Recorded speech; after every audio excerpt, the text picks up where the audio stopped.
들어오십시오. 안녕하세요. 이게 진짜 얼마나 어색한 건지 여기 보시는 분들은 모르실 겁니다. 네. 어떠세요, 교수님? 네. 이제 적응 안녕하세요. 익숙해져 계신가요? 네, 저는 뭐 한 1년 정도 하다 보니까 이제는 조금 익숙해지고 있습니다. 네. 저도 이제 교육, 강연, 그 다음에 컨설팅, 뭐 이게 이제 제 본업이고, 어떻게 보면 이제 토킹북은 좀 지역 공헌 활동이라고 해야 되나요? 그냥 사회 활동을 하나로 하고 있는데, 작년 코로나가 이제 2월 달에 발발이 하고, 작년부터 계속 이제 본점 휴업 상태로 있습니다. 그래서 올해는 이제 어떻게든 저도 온라인 쪽으로 돌아서가지고 뭔가를 하고 있는데, 아무도 없는 공간에서 저 카메라만 보고 막 이렇게 웃고 떠들게 하는 게 엄청 어색해요. 마치 원숭이 원맨쇼 하는 것 같아가지고 엄청 적응은 안 되지만, 근데 우리 교수님은 학교에, 어떻게 본인이 자의적인 의지라기보다 학교의 의지에 의해서 적응이 되신 거죠? 네네, 맞습니다. 네. 자, 반갑습니다. 시작하도록 하겠습니다. 신경쓰의 토킹북 제 52회. 지금 이 활동을 하고 있는 지가 지금 제가 10년이 다 돼가는 것 같아요. 이렇게 원래 취지는 책을 쓰신 분과 그 다음에 책을 좋아하시는 분들의 어떻게 보면 이야기 소통의 통로, 그 브릿지를 좀 봉사 차원에서 해야겠다라고 생각을 해서 처음에 시작을 했고요. 매월 오프라인에서 이렇게 진행을 하다가 작년 2월부터 작년부터 딱 스톱이 된 상태입니다. 작년 2월부터 정확히. 팬데믹 때문에 저희가 진행을 할 수 없었고, 한 뭐 2, 3개월이면 끝나겠거니 라고 생각했던 팬데믹이 거의 뭐 1년 가고, 올해도 장담 언제 끝날지 모르잖아요. 그래서 올해는 안 되겠다 싶어서 온라인로나마 좀 이렇게 맥을 이어가야겠다 싶어서 작년 1년 개점이하고 올해 처음으로 3월 달에 이렇게 온라인으로 토킹북을 재작년에 50회로 51회로 끝났는데 52회예요. 1년 3개월 만에 52회 신경쓰의 토킹북을 진행하도록 하겠습니다. 여러분 박수 한번 해주십시오. 지금 옆은 안 계시지만 마치 한 500명 있는 것처럼 그런 모드로 계셔야 돼요. 아셨죠? 네. 아셨죠? 네. 네. 오늘은 책 제목이 도시의 깊이입니다. 도시의 깊이를 쓰신 우리 정태종 교수님 모시고 내용 강의를 좀 먼저 이제 본인 소개 듣고 강의를 듣고 그 다음에 계신 분들하고 이제 질의응답 시간을 가져보도록 할게요. 우선 제가 먼저 이제 우리 저자분 정 교수님 소개하기 전에 일단 자기 소개를 부탁드리기 전에 제가 조금 전에 처음 만나 뵙고 우리 이제 명함 교환하면서 요 명함을 받았어요. 근데 요 명함에 어떻게 되어 있냐면은 정태종 한국대학교 공과대학 건축학부 전담 조교수로 되어 있어요. 근데 여러분들 도시의 깊이 책을 아마 제가 이제 만들어 가지고 이렇게 소개를 하는 안내문을 보냈잖아요. 거기에 보시면은 이분 되게 특이한 분이시네. 아니 어떻게 치과 의사를 하시다가 병원을 하시다가 이렇게 공과 계열로 들어가셨지? 라고 해서 이제 되게 특이한 분이시라고 생각을 하고 있었는데 막상 피상적으로 느꼈던 특이함이 이렇게 물질적으로 시각적으로 보이니까 되게 좀 이상해요. 이거를 치과 선생님이라고 호칭을 하려다가 공대 교수님 이렇게 된 거죠. 그래서 굉장히 여러분들 저뿐만 아니라 여기 계시는 많은 분들이 아마 책에 대한 궁금증도 있지만 우리 정태종 교수님 이분 자체에 대한 궁금증도 굉장히 많으실 거라고 생각합니다. 그래서 유심히 한번 우리 정 교수님의 자기소개를 한번 들어보는 시간을 갖도록 하겠습니다. 교수님 부탁드려도 될까요? 네. 안녕하세요. 정태종입니다. 본인이 본인을 소개하는 게 저한테는 좀 어색한데요. 많은 분들이 제 커리어 때문에 관심을 많이 가져주시는 것도 사실입니다. 저는 서울대학교 치과대학을 졸업했고, 그다음에 인턴 레지던트 해서 치과 교정과 수련하고 군의관하고 또 석사, 박사 이런 과정, 그러니까 결국은 치과대학을 들어가면서 저한테 주어져 있던 그런 시간들, 그런 과정들을 쭉 밟게 되고, 특히나 의치대 같은 경우는 다른 전공으로 이렇게 옮기거나 아니면 이렇게 빠져나가는 경우가 거의 없어서 저도 한 15년 정도 그 길을 이렇게 끝까지 가게 됐었고, 제가 2000년에 박사를 마치고 학위를 받고 나서 제가 제일 먼저 생각했었던 건 제가 하고 싶었던 일 중에 뭔가를 한번 해보자 라는 게 제 생각이었고, 그거는 사실 그 당시는 내가 치과의사를 하고 싶지 않아, 내가 다른 걸 할 거야 이런 게 아니라 어차피 치과의사를 하고 어느 정도 치과의사로서 자리가 잡히고 제가 주어졌던 일들을 얼추 다 끝나고 나서 나머지 시간을 제가 다른 관심 있는 것들을 하는 이런 생각으로 진행을 했었습니다. 그러면서 제가 가장 좋았었던 게 여행과 그다음에 이제 치과의사가 좁은 공간에서 항상 좀 갇혀 있다가 여행을 통해서 조금은 자유로운 그런 걸 느끼게 되면서 점점 여행에 빠지고, 그다음에 여행을 가면 또 일반적으로 많이 보고 느끼고 하는 거의 단계를 지나서 조금은 건축적으로 이제 관심을 갖게 되고, 그렇게 되다 보니까 건축을 조금 더 해보는 게 좋겠다라는 생각이 들어서 건축에 대해서 공부를 좀 하게 되었는데, 주변에 이제 건축가 교수님을 좀 알게 되고, 그다음에 이제 그 교수님들을 통해서 건축을 공부하게 되고, 그러다 보니까 이제 건축이 재미있고 해볼만 하다라는 생각이 들었고, 대신 이제 제가 나이가 좀 30대 중반에 시작을 한 거였기 때문에 본격적으로 공부를 하기 위해서 어떤 방법이 있을까 고민하다가 이제 그 당시에 가장 세계적으로 건축을 약간 첨단이라고 하는 그런 학교에 가서 공부를 하는 게 필요하다 생각해서 제가 이제 미국의 사이학이라는 학교에 진학을 해서 이제 석사 공부를 한 3년 정도 하고, 그 사이에 이제 뭐 네덜란드 TU 델프트에 교환 학생으로 가기도 하고, 그다음에 미국 건축학교 졸업하고 또 네덜란드 가서 공부하기도 하고, 이런 식으로 해서 그 당시에 가장 세계적으로 가장 중요하다고 생각하는 그런 건축 공부를 하고 제가 돌아와서 그 이후에는 이제 건축을 할 수밖에 없겠다라는 생각으로 한국에 돌아와서 그때부터는 계속 건축하고 있습니다. 네. 참 하여튼 특이한 인생 경로를 갖고 계십니다. 후회는 없습니다.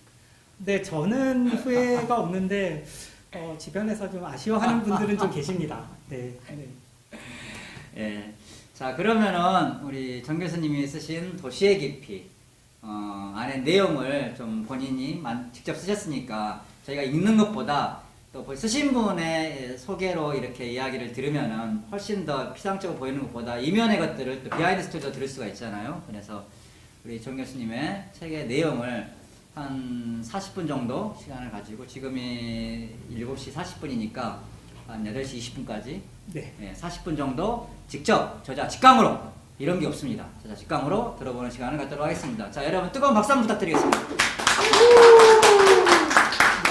안녕하세요. 오늘은 제가 학교에서 강의를 하거나 아니면 다른 데서 강연하는 거와는 조금 다르게 제가 준비를 했습니다. 사실은 도시의 깊이라는 제가 쓴 책을 어떻게 보여드리고 소개를 해드릴까 제가 좀 여러 가지 고민을 했었는데요. 그 중에서 여러 다양한 관심을 가지고 계시는 분들이 모여 있을 거라고 생각해서 제 책에서 많은 분들이 제 책을 읽고 이 문장이 되게 좋다라고 해주시는 부분들이 있었거든요. 그래서 그 부분을 제가 조금 정리하고, 그 다음에 그게 어떤 의미다라는 것들을 여러분들한테 보여드리려고 합니다. 많은 제 책의 소개나 저를 소개하는 데 있어서 가장 많이 이야기했었던 것이 모든 도시엔 표정이 있다라는 제목이었습니다. 그거는 어떻게 보면 너무나 당연한 이야기인데요. 많은 도시 그리고 많은 사람들이 다 다를 수밖에 없는데, 우리는 너무나 많기 때문에 그거를 자꾸 유형화시키고 그다음에 단순화시켜서 자꾸 통일하려고 하는 것 같습니다. 제가 여행을 다니면서 느꼈던 건 뭐냐면 도시가 너무나 다양해서 저는 여행을 다니면 어느 정도 여행을 다니면 이제 저는 조금 어느 정도 감이 오고 이제는 좀 여행을 덜 다녀도 충분히 많은 걸 알 수 있겠다라고 생각을 했었는데 오히려 여행을 다닐수록 그다음에 도시를 알수록 더 많은 도시가 나타나고 기존에 생각하지 못했던 도시들도 제 눈에 많이 들어오게 되더라고요. 그래서 저는 오늘 제목을 모든 도시엔 표정이 있다 이 이야기를 여러분들한테 하고 싶었습니다.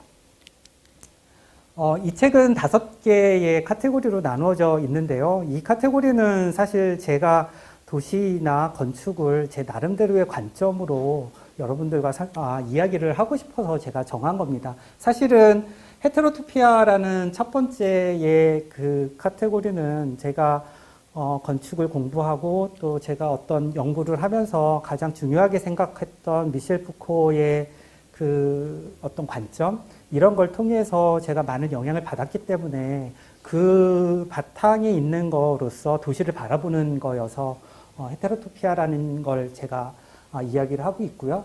그 다음에 두 번째부터 네 번째인 현상학, 구조주의, 바이오 미미크리 같은 경우는 현대 건축의 가장 중요한 포인트들입니다.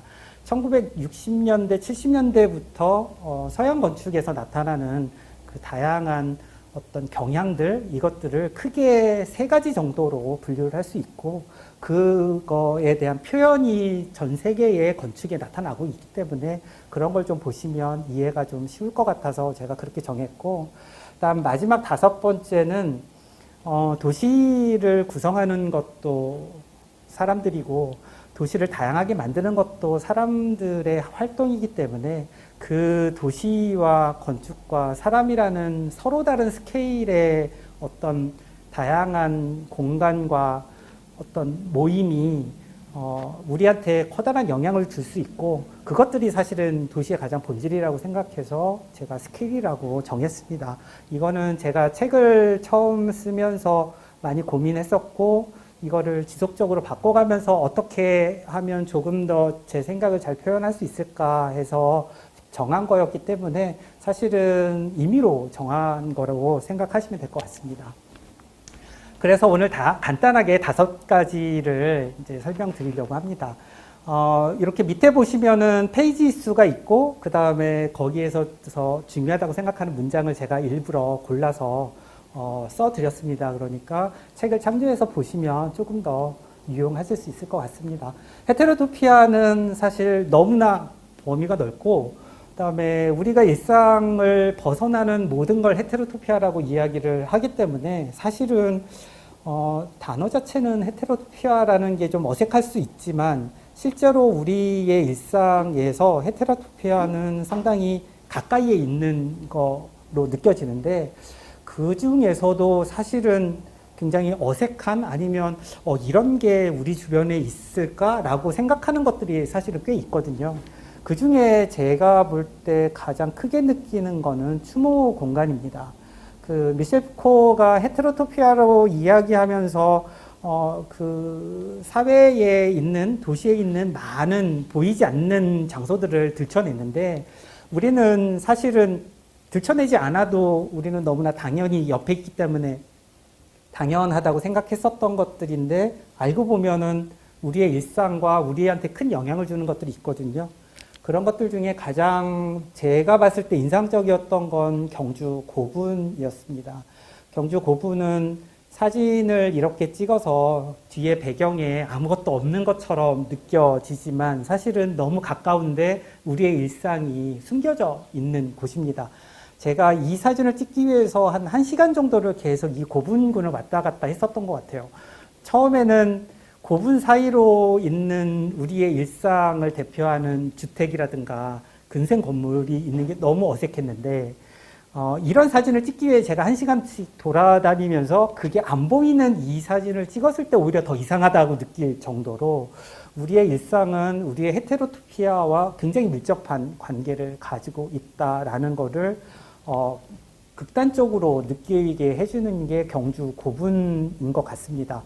서울에 이런 데가 있을까 생각해 보면 기존의 조선시대나 아니면 오래된 전통주택, 전통건축 이런 것들이 이제는 우리의 현대 사회에서는 헤테로토피아처럼 우리한테 이질감을 가질 정도로 오히려 우리의 사회는 너무나 급속히 서구화되어 있고 우리의 일상은 너무나 당연히 우리의 예전의 역사나 기억들을 지워버렸는데 이제는 그게 오히려 우리한테 더 중요한 어떤 의미를 부여하는 헤테로토피아로 바뀐 게 아닌가라는 생각이 듭니다.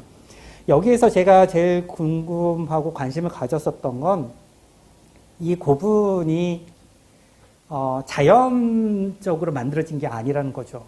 이 형태는 되게 산봉우리나 약간 작은 언덕처럼 보이지만 이거는 너무나 인공적인 그리고 인공적인 것 중에서도 가장 극적으로 무덤이나 고분을 만들어낸 거기 때문에 인공이라는 개념을 이렇게 자연이라는 걸로 더 씌워져서 너무나도 우리한테 이질감을 줄 수밖에 없는데 그거를 또 이질감을 안 갖게 하기 위한 방법으로서 이 두 가지가 섞여 있는 그런 걸로서 경주 고분은 굉장히 독특하고 경주 고분이야말로 헤테로토피아가 아닌가라는 생각이 들고요.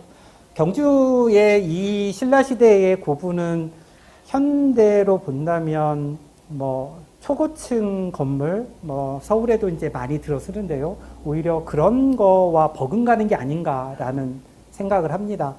그래서 현대건축물은 우리는 물론 그 개인이나 아니면 공공의 건축물을 설계를 하고 새로 만드는 것도 중요하지만 실제로는 이런 헤테로토피아를 만들고 그 헤테로토피아가 우리 사회에 어떤 의미를 갖게 하느냐 이런 것들이 건축가가 해야 하는 사회에 대해서 질문을 던지고 그 새로움을 지속적으로 보여주는 것 이게 현대건축에서 건축가가 하는 역할이 아닌가라는 생각이 많이 들었습니다.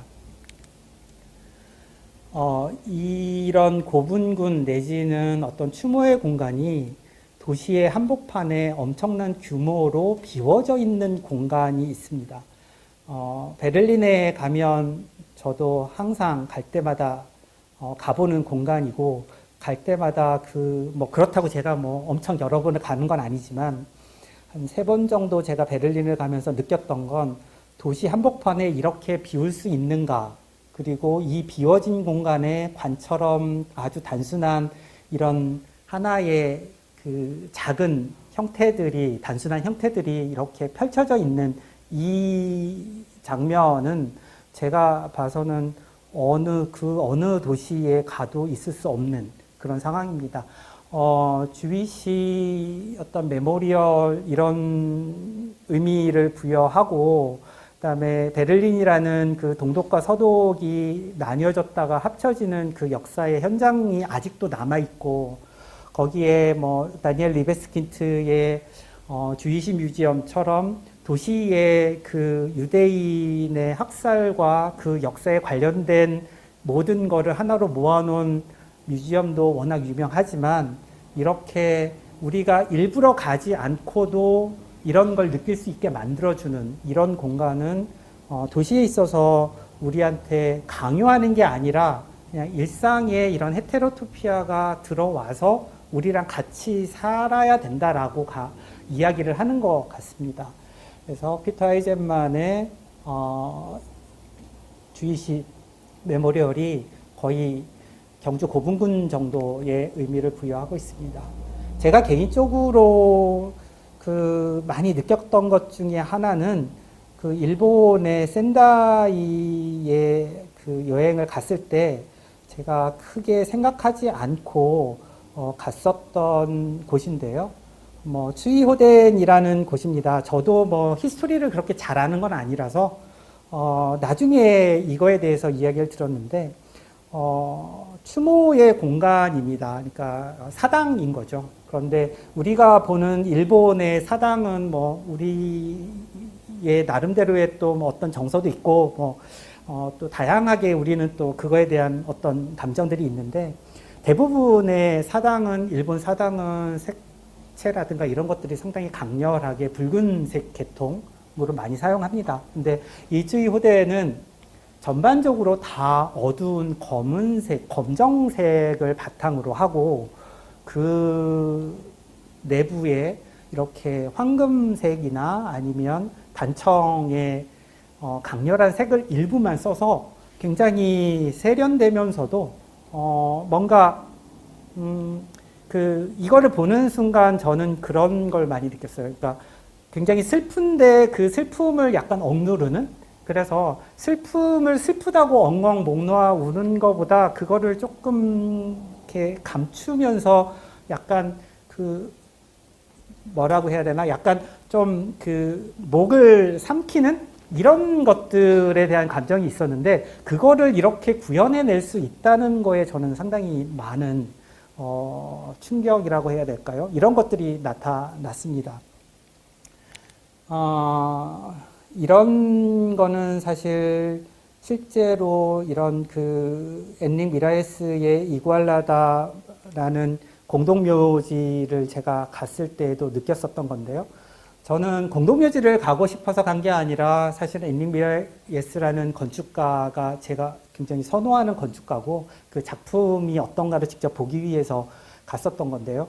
이구알라다라는 작은 도시에 있는 이 공동묘지는 건축가의 디자인적인 역량이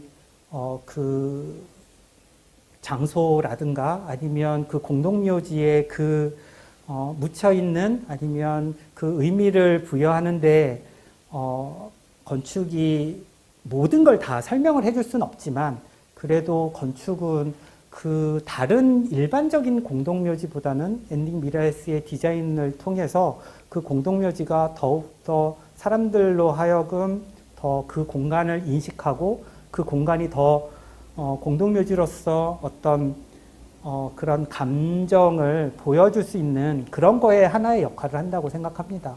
그런 면에서는 이 엔릭 미라에스의 이구알라다 세메터리는 정말로 제가 가본 데 중에서는 가장 흥미롭고 굉장히 좋은 공동묘지라고 생각합니다.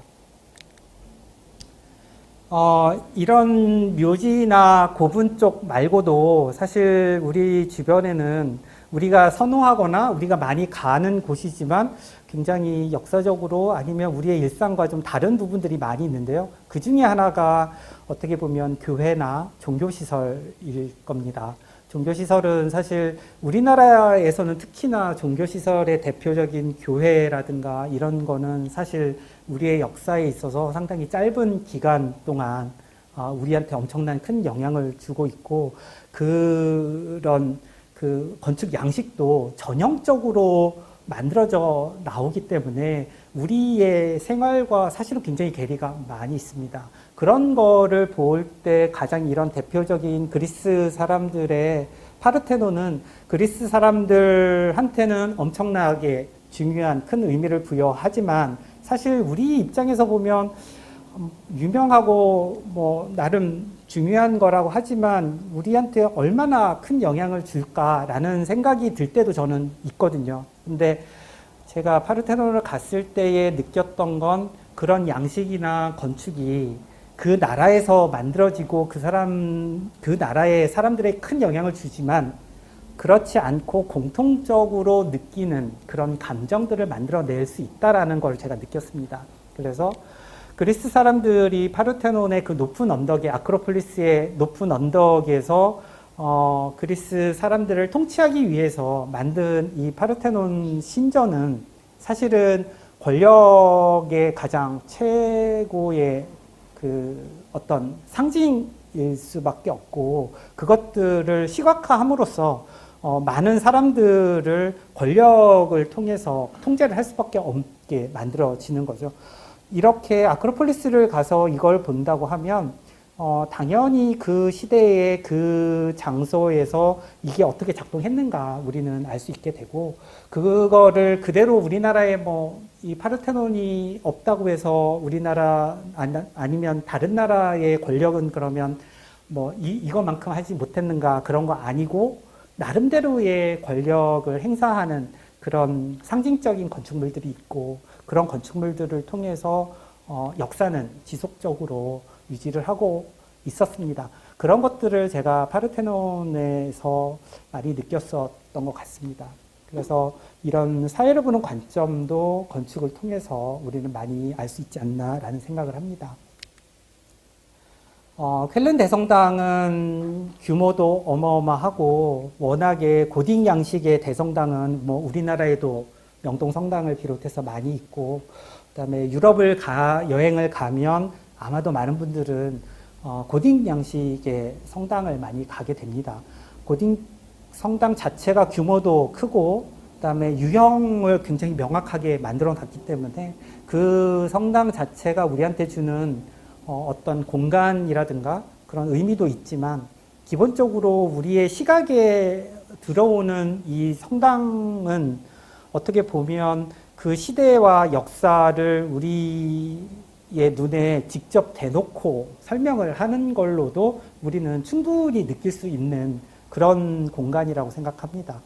그래서 이런 대성당, 우리나라에서는 제가 가본 데 중에는 그 전주 전동성당이 뭐 많이 가보셨겠지만, 전주 한옥마을 한켠에 너무나도 어색한데 그래도 그 오래된 역사를 딛고 같이 공존하고 있습니다. 이런 그 성당은 제가 볼 때는 이런 실루엣으로 보는 게 훨씬 더 그 특이함이라고 할까요? 그리고 우리와 어떤 차이가 있는가를 더 드라마틱하게 보여주는 것 같습니다. 그 다음 우리의 그 생활에서 가장 가까운 헤테로토피아는 도서관이나 미술관이나 공연장이라고 생각합니다. 실제로는 이 문화 공간은 우리나라에서 처음 만들어진 것도 아니고 서양에서 만들어진 것도 사실은 그렇게 오래된 역사를 갖고 있는 건 아닙니다. 본격적으로 된 거는 한 200년 정도 됐을까요? 우리는 이런 오래된 역사라고 생각하고 그것들이 뭐 500년, 1000년 지속돼 왔을 거라고 생각하지만 물론 뭐 오래된 도서관도 있고 뭐 로마 시대의 도서관도 있다고 이야기하지만 우리의 생활에 가까이 있는 이런 헤테로토피아적인 문화시설은 생각보다 그렇게 오래된 것들은 아닙니다.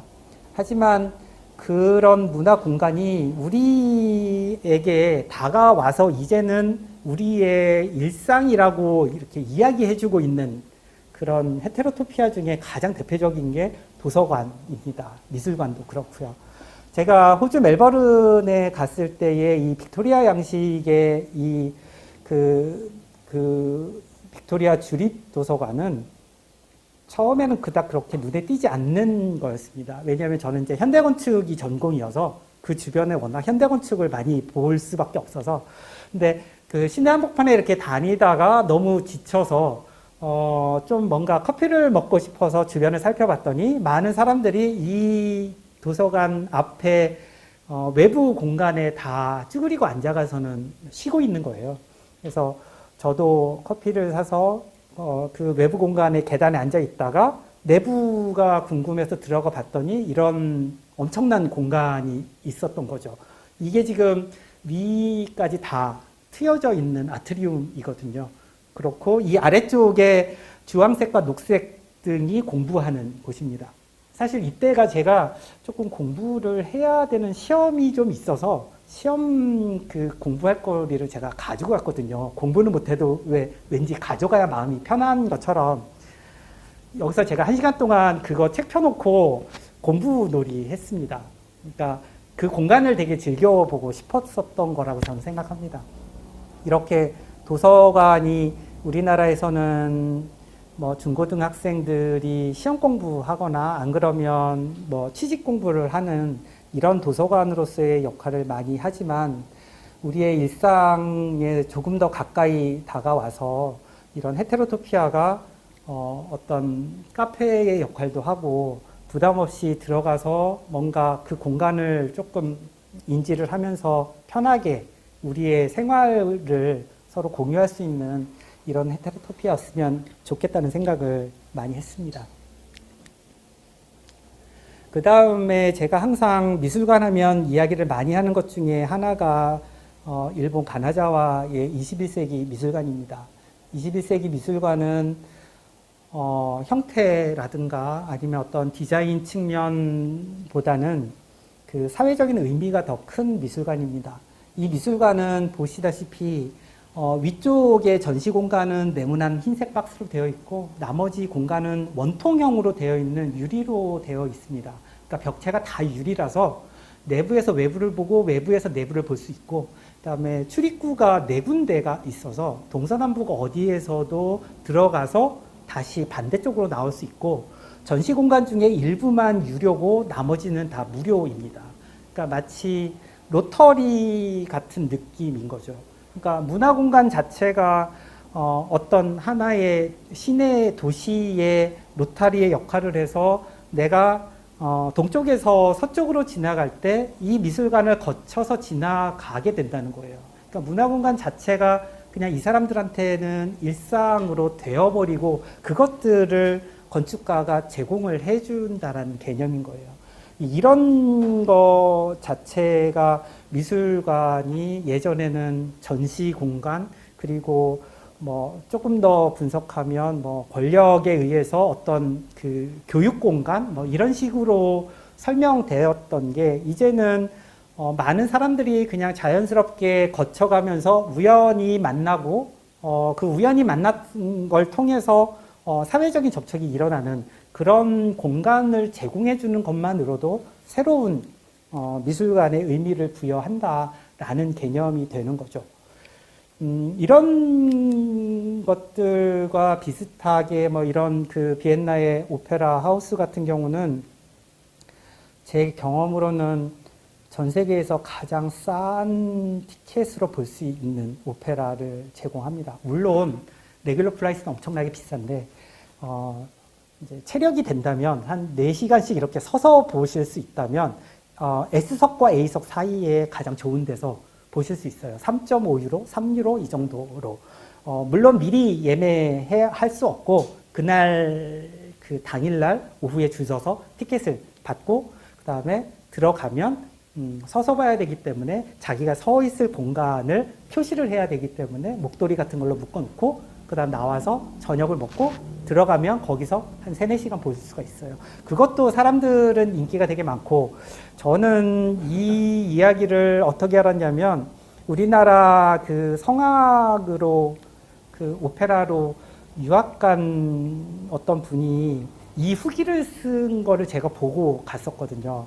그러니까 돈이 없고 오페라는 보고 싶고 본인은 성악을 하기 때문에 이런 것들을 많이 관람하고 싶은데 비용의 부담이 있는데 그거를 하루에 한 3유로, 4유로를 들여서 편하게 물론 서서 봐야 되니까 몸은 힘들지만 그렇게 볼 수 있는 걸 제공해 준다. 이거는 제가 봐서는 그 어느 나라에서도 하지 않는 여러분들이 그 유명한 그 뉴욕의 메트로폴리탄 오페라 가려면 정말 그 남자들은 나비 넥타이 하고 최소한 200불에서 300불, 한 2, 30만 원씩 돈을 들여야만 한 번 볼 수 있거든요. 하지만 여기에서는 그런 거 없이도 세계 최고의 공연을 보게 해준다라는 거죠. 이런 거야말로 제가 봐서는 헤테로토피아뿐만 아니라 사회가 어떻게 이런 문화 공간이나 문화적 혜택을 공유하고 제공을 해야 되는가라는 거에 제가 커다란 감명을 받은 곳입니다. 노벨 평화센터의 뮤지엄은 제가 보고 정말 깜짝 놀란 게 그 데이비드 아자예는 사실 영국, 그러니까 아프리카 출신의 영국 건축가인데요.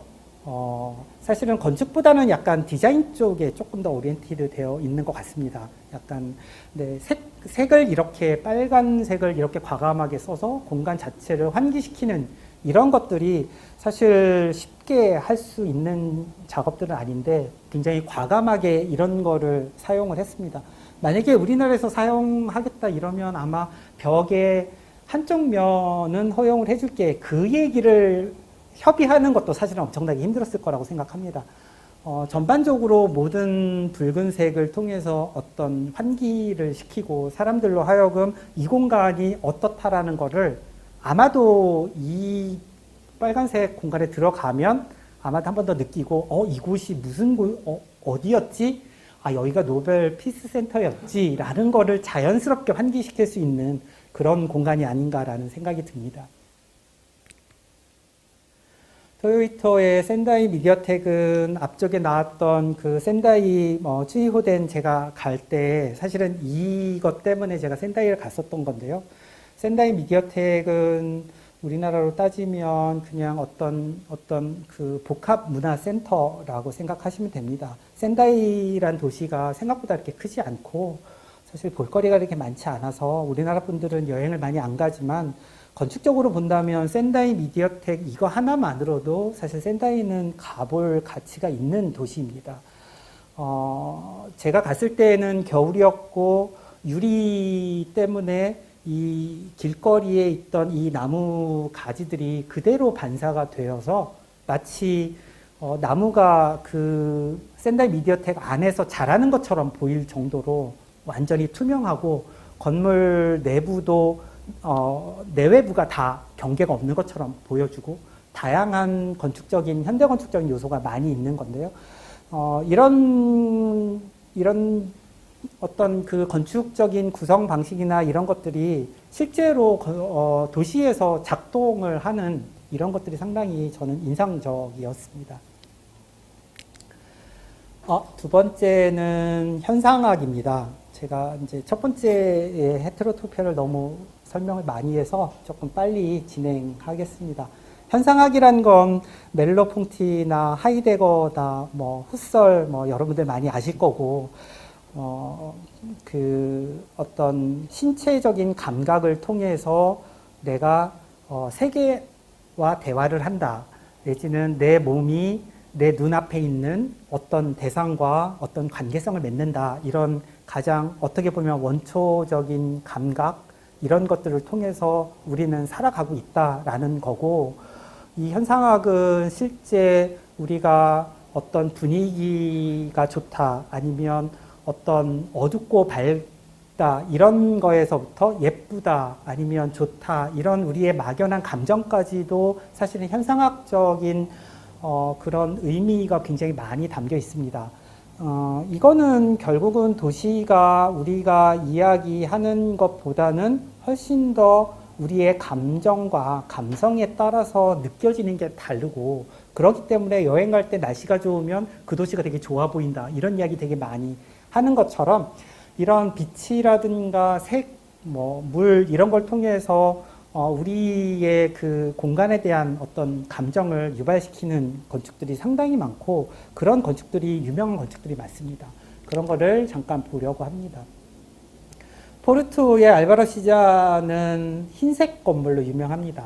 미국에서의 흰색 건물로 유명한 리차드 마이어와는 조금 다르게 미니멀한 공간에 아주 단순한 형태 그리고 흰색의 벽체를 통해서 우리로 하여금 새로운 느낌을 만들어내는 거죠.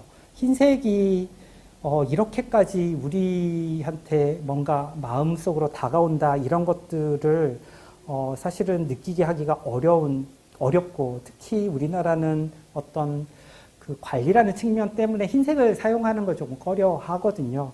그런 거에 비하면 이렇게 과감한 흰색은 어떻게 보면 우리나라 사람들한테는 굉장히 낯설지만 우리가 바라보는 우리한테는 새로운 감정을 나타나게 하게 되죠.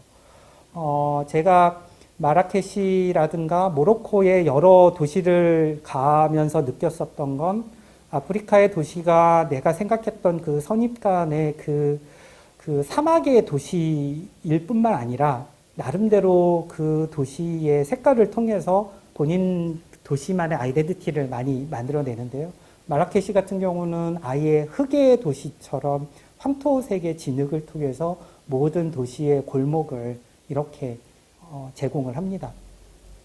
특히나 이 사진 속에 있는 부르카라든가 아니면 이슬람의 그 사람들의 그 어떤 복식 이런 것까지도 굉장히 우리의 눈에는 독특하게 나타나는데 그런 것들은 이런 도시의 색깔과 더불어서 더 강조되는 것 같습니다. 하지만 그 마라케시에서 사실 제일 유명한 건 입생 롤랑의 그 주택으로 유명한 그 마조렐 정원입니다. 마조렐 정원에서 뭐가 유명하냐면 이 파란 색깔이 또 되게 유명하거든요. 그러니까 파랑의 역사를 보게 되면 파랑이 그렇게 고귀한 색감으로 염색으로 만들어진 건 사실 또 역사적으로 그렇게 얼마 된 건 아닙니다. 예전에는 파랑은 굉장히 하찮은 존재였다가 파랑이라는 염색을 만들어내기가 워낙 어려웠기 때문에 그게 고부가 가치의 어떤 산업이 됐고 그걸 통해서 비용이 올라감으로써 파랑이라는 색깔 자체가 이제 귀하게 돼서 그 귀한 거를 사용하기 위한 어떤 뭐 교황이라든가 아니면 왕, 뭐 귀족 이렇게 사용을 해서 파란색이 굉장히 중요한 색깔이 됐는데 마라케시의 이 파랑은 정말로 눈에 띄게, 눈에 푸르게 파랑입니다. 이 파랑은 사실 모로코뿐만 아니라 유럽의 어디를 가도 굉장히 중요한 색깔이고 이 파랑 색깔이 황토색 도시 안에 있어서 오히려 더 극단적으로 느끼게 그리고 이 정원을 돌아다녀 보면 바닥도 굉장히 매끄러워서 빛 반사가 심하게 돼서 오히려 이게 그냥 벽에만 파랑이 있는 게 아니라 전체가 다 파랑이 있는 것처럼 보이는 시각적인 그런 딜루전 같은 것들도 만들어짐으로써 색감에 대한 거를 우리한테 새로 환기시키게 되는 거죠.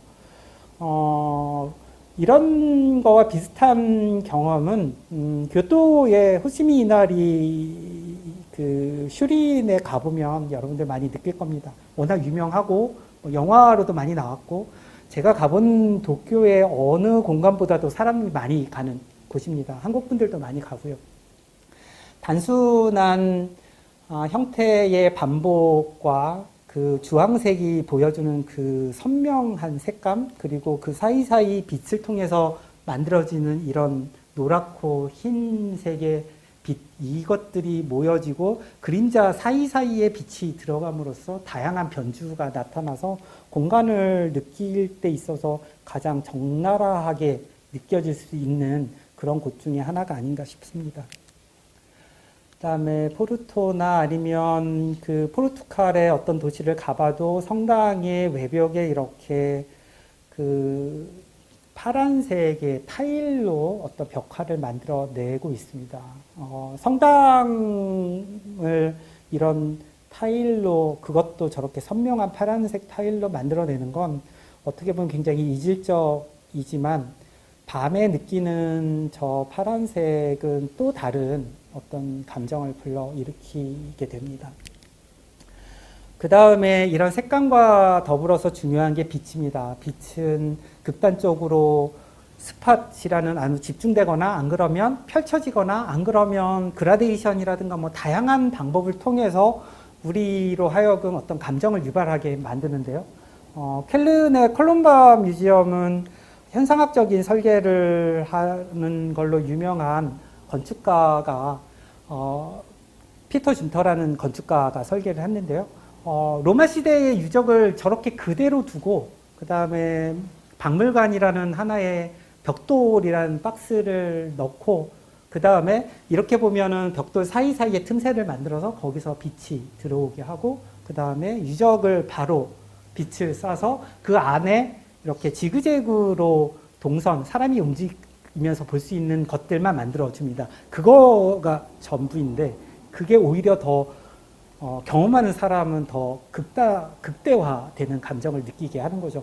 우리나라도 서울 같은 경우에 종로에 이런 개발하면서 이런 유적지가 워낙 많이 있어서 개발하다가 보면 유적지를 옮기거나 안 그러면 지금 그 상태 그대로 두는 경우도 많은데 그런 경우에 대부분 우리나라는 유리로 커버하고 위에서 밑에 보는 일부만 남겨놓습니다. 그러니까 우리는 입체적으로 그 밑에 있는 거를 우리의 일상과 접해야 되는데 우리는 그걸 못하게 되는 거죠. 그런 거에 비하면 그냥 대놓고 와서 봐라라고 이야기해주는 이게 오히려 더 좋은 공간이 아닌가라는 생각이 듭니다. 그 그 다음에 베트남과 동남아시아 갔을 때 제가 느꼈던 것 중에 하나는 너무나 빛이 많고 물도 너무 많은 거예요. 우리나라에 비하면 빛도 너무 과잉이고, 물도 뭐 매일 그 스콜 쏟아지는 것 때문에 물도 너무 많고, 이렇게 많은 것들 때문에 이 사람들은 너무나 그게 당연하다고 생각하는데 저는 가서 깜짝 놀랐어요. 이렇게 빛에 의해서 이런 공간들이 이렇게 떠 보이는 경험을 제가 처음 해봤거든요. 이거는 후에라는 그 오래된 다낭 옆에 있는 오래된 그 임페리얼 시티라고 하는 이제 그 왕국인데 이제 그 안에 들어가면 회랑으로 이렇게 돌려져 있거든요. 우리나라 경복궁이랑 되게 비슷해요. 그런데 이게 지나가는데 빛이 너무 세니까 빛이 반사가 돼서 다 소관까지 비치는 거예요. 제가 이 가운데 회랑을 걸어가면 양옆에 이렇게 떠 있는 것 같은 느낌인 거죠. 그러니까 그렇게 빛이 강한 것 때문에 저도 더운 걸 되게 싫어해서 햇빛에 잘 안 다니거든요. 그런데도 빛에 의해서 뭔가 이렇게 충만하다라는 그런 느낌? 이런 것들을 되게 자연스럽게 느끼는 것 같습니다. 그 다음에 물을 통해서 이렇게 그 하늘을 반대로 보여주는 그 안도다다오의 미술관, 네, 옥상에 있는 수공간 이런 거는 하늘을 거꾸로 앉아서 볼 수 있는 기회를 줍니다. 그래서 이런 물의 공간도 상당히 좋은 거고, 그다음에 가나자와의 히가시차야라는 오래된 전통 거리의 하나의 그 상가인데 그 상가 안에 비워져 있는 뜰이 있고 그 뜰 안에 있는 자그마한 전시 공간입니다. 이 벽체가 다 금으로 되어 있어요. 금장식을 되어 있는데 이게 금색 칠한 게 아니라 금으로 코팅을 했다고 합니다.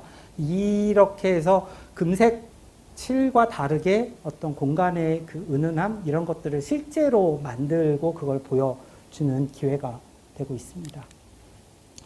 아까 그 가나자와의 21세기 미술관 이야기를 하면서 제가 굉장히 좋은 미술관이라고 이야기했는데 제가 리서치하고 제가 바라본 것 중에 우리나라에도 그에 못지않은 곳이 있습니다. MMCA, 그러니까 현대미술관 서울과는 내부와 외부가 서로 연결되어 있고 많은 그 주변의 메스와 같이 연동되어 있고 이렇게 오래된 전통과 그 다음에 기무사 같은 근대의 그 건물들 이런 것들이 잘 섞여 있고 그 사이사이를 사람들은 지나다닐 수 있고 도시 속을 관통해서 북촌도 갈 수 있고 경복궁도 갈 수 있고 그러면서 그 안쪽으로는 미술관의 전시도 볼 수 있는 제가 봐서는 우리나라에서 정말로 좋은 곳 중에 하나라고 생각합니다.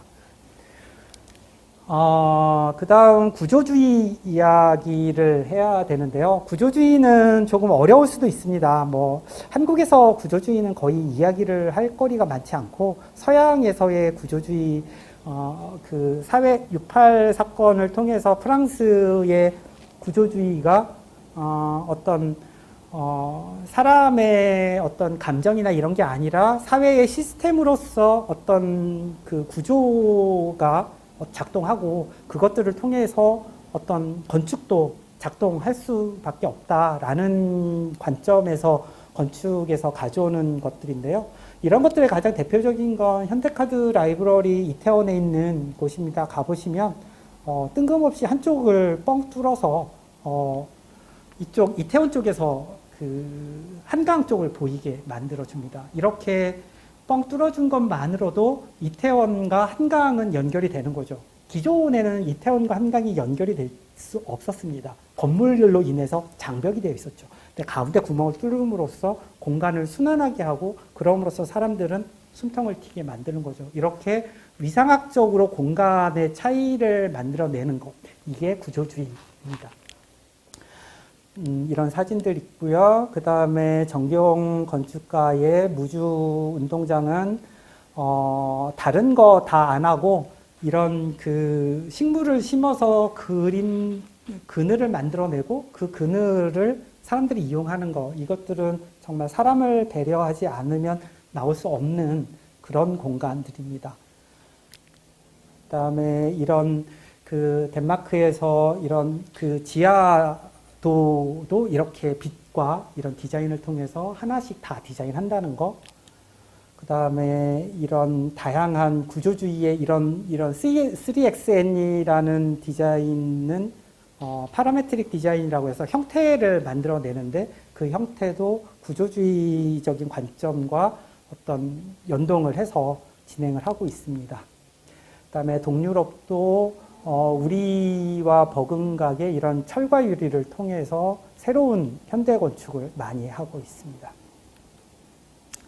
쿤스탈은 가장 유명한 구조주의의 대표적인 이렇게 관통을 통해서 사람이 지나가게 하는 것 그 자체가 공간을 새로 만드는 거고요. 그다음에 에듀케토리움은 이 바닥이 천장과 연결되는 이 공간을 하나로 만듦으로써 새로운 공간을 만들어내는 구조주의적인 것. 그다음에 이렇게 MVRDB의 워저코는 법규상으로 공간이 너무 모자라서 이거를 어떻게 하면 다 쓸까 해서 이걸 다 띄워서 공중에 매달아서 공간을 만들어냅니다. 이런 것들, 그 다음에 BIG라고 이 사람들의 다음 세대인 덴마크 건축가인데요. 공동주택을 이런 걸 이용해서 디자인을 하고 있습니다. 그 다음에 요코하마 페리터미널은 땅 같은 인공대지를 새로 만들어요. 그러니까 터미널 지붕이 인공대지인 것처럼 만들고 거기를 사람들이 돌아다니면서 즐길 수 있게 하는 거죠. 근데 그게 페리터미널입니다. 이렇게 새로운 개념의 것들을 만들어내고 있습니다. 바이오 미미크리는 자연을 통해서 자연에서 우리가 어떤 아이디어를 얻자라고 요약할 수 있는데요. 사실은 이거는 서양에서 많은 이야기거리를 낳습니다. 사실 서양에서는 자연을 정복의 대상 내지는 어떤 인간의 대척점으로 만들었다가 그런 것들이 여러 가지 문제가 생기면서 이제는 자연을 서로 순응하고 서로 파트너로 아니면 자연과 동반하자라는 개념으로 우리나라나 동양의 사고방식을 접목시키는 것들로 많이 바뀌게 되는데요. 이런 것들을 통해서 도쿄의 구마겐코 같은 경우는 저런 단순한 나무 재료를 가지고 설계를 하거나 디자인하고 그다음에 이렇게 어떤 형태를 새롭게 해서 기둥이라든가 벽체 없이도 이런 오가닉한 것들을 디자인한다거나 아니면 이렇게 지금 이만큼이 지금 벽체로 되어 있고요. 지붕과 바닥은 다 떠 있는 상태입니다. 그러니까 이런 식으로 기존에 우리가 생각하지 못했었던 것들을 자연을 통해서 배우고 그것들을 응용해서 새로운 공간을 만들어내게 되는 거죠. 외부 공간이고요. 그다음에 이런 단순한 하나하나의 요소를 다 연결해서 새로운 하나의 형태를 만들어낸다. 이런 것들이 바이오 미미크리 아니면 자연의 하나의 요소를 점차 확대시켜서 하나의 새로운 것들을 만들어낸다라는 개념입니다. 이거는 호주 멜버른에 보면 지금 이 건물 내부가 완전히 우리 사실 저거는 디자인하는 건축 저희에게 설계하는 사람도 저거 도면 그리는 것 자체도 쉽지 않을 정도입니다. 되게 보면 막 부정확할 것처럼 보이지만 그걸 다 계산하고 컴퓨터를 이용해서 각각의 저 형태들을 만들어내고 그것들이 모여서 새로운 형태를 만들어내는 자연의 어떤 의미를 담고 있습니다. 네. 엔닉미라에스의 바르셀로나의 카탈리나 마켓은 지붕을 보시면 이런 곡선이 있는데 지붕의 패턴이 다 그 육각형의 패턴들이 다 하나씩 모여서 전체 커다란 것들을 연동시키고 있습니다. 가우디도 마찬가지로 유명한 거고요. 그다음에 알람브라의 이런 무어 양식 같은 경우에 디테일들 보면 굉장히 다양하고요. 그다음에 익청맨션, 홍콩의 익청맨션은 사실은 하나의 큰 덩어리지만 개개인의 그 유닛들이 이렇게 돌출되고 각각이 서로의 아이덴티티를 가지면서 통일된 하나의 건물을 만들어내고 있죠. 이런 그 애기 단풍을 보면서 저는 그런 걸 되게 많이 느꼈습니다. 그다음에 마지막으로 도시와 스케일입니다. 어디서 제가 봤는데 TV에서 봤는데 전 세계에서 가장 특이한 건축 1위가 현공사로 뽑혔습니다. 저도 베이징에 놀러 갔을 때 여기를 한번 간다고 갔다가 이거는 정말 좀 위험하다 싶을 정도인데 정말 많은 사람들이 이렇게 가더라고요. 뭐 땅도 넓은데 이런 걸 굳이 해야 하나 뭐 이런 생각이 들기도 합니다만 다양한 도시의 다양한 사람들의 활동이라고 보시면 우리가 생각하지 못한 것들도 너무 많다고 생각합니다. 베이징의 이 공유 자전거를 보고 저는 너무 놀랐습니다. 공유 자전거에 전 세계의 공유 자전거가 여기 다 있는가 싶을 정도로 색깔에 따라서 회사가 결정이 되어 있고요. 거의 뭐 100m 끝도 없이 공유 자전거가 많습니다. 저는 우리나라에서 아무리 뭔가 자연 환경을 위해서 노력을 한다고 해도 이것 때문에 인류는 명하지 않을까? 뭐 이런 생각이 들 정도로 엄청난 규모의 우리가 상상하지 못하는 스케일의 일들이 많이 있습니다. 자금성, 이거는 세냥의 성인데요. 자금성의 이 색깔, 이런 것들도 나타나고요. 마추픽추는 돌로 만들어진 어떤 신전과도 같습니다. 돌이 끊임없이 끝까지 올라가서 하나의 공간을 만들어내고 있습니다. 그래서 이런 식으로 건축을 하는 건축가의 입장으로서 건축을 어떻게 해야 하는가, 이거는 저는 제가 고민을 하는 것들이기도 하지만 많은 분들이 굳이 건축이 아니라고 하더라도 이 사회나 도시를 보는 때에 우리가 바라봐야 할 관점들, 이런 것들은 다양한 필드에서 다양한 관점들이 만들어질 거라고 생각합니다. 건축을 한다는 것 때문에 건축이 어때야 된다라는 관점을 만들어내고 그걸 고민하고 찾아야 하는 게 제가 해야 할 일인데, 그렇기 때문에 건축가는 뭐 그림을 잘 그리거나 아니면 어떤 공간을 수익을 많이 남기고 하는 이런 것들도 필요하지만 그거에 더불어서 사회를 어떻게 바라봐야 하는지 이런 거에 대한 관점을 고민하는 사람이라고 저는 생각합니다. 네, 마지막으로 제 친구가 보내준 겁니다. 이 책을 읽으면서 가장 좋았다고 이야기합니다. 나는 도시의 모나드이고 나의 활동은 매 순간 새로운 사건으로 도시에 새겨진다. 여러분들도 오늘 하루 많은 활동을 하셨을 거고 그 활동이 우리 서울의 새로운 역사들을 또 만들어내는 그런 활동이 아니었나 싶습니다. 이렇게 해서 오늘 강연을 마치겠습니다. 감사합니다. 자, 잘 들으셨겠죠? 질문 한 가지씩을 받을 텐데 준비를 해주시고 우선 여러분들 머릿속에 뭘 질문을 해야 되나라고 조금씩 고민을 하셔야 되니까 그 전에 제가 그러면 먼저 한 가지 여쭤보고 그 다음에 질문 하나씩 질의응답 있으면은 하나씩 받아서 이렇게 진행을 우리 교수님께서 답변을 해주는 걸로 그런 패턴을 가져가도록 하겠습니다.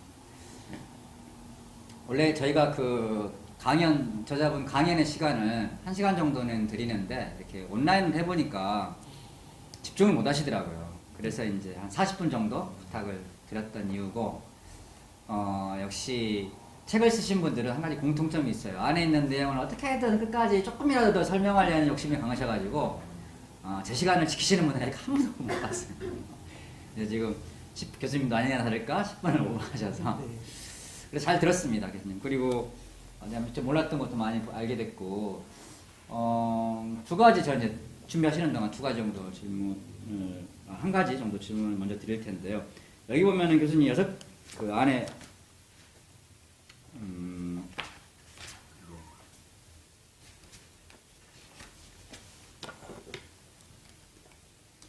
챕터를 6개로 나누셨잖아요. 네. 헤테로토피아, 현상학, 구조주의, 바이오미미크리, 스케일. 5개. 5개로 나누셨죠. 근데 카테고리를 이렇게 나누신 이유가 뭔가요? 이제 제 전공이 현대 건축이고, 네. 그러니까 이제 도시에 보면 사실은 건축물이 나는 언제 만들어졌습니다 이렇게 써 있는 거 아니잖아요. 네. 그러니까 다양한 건축물들이 그냥 섞여 있어서 그것들이 한눈에 이렇게 다 들어오는 거죠.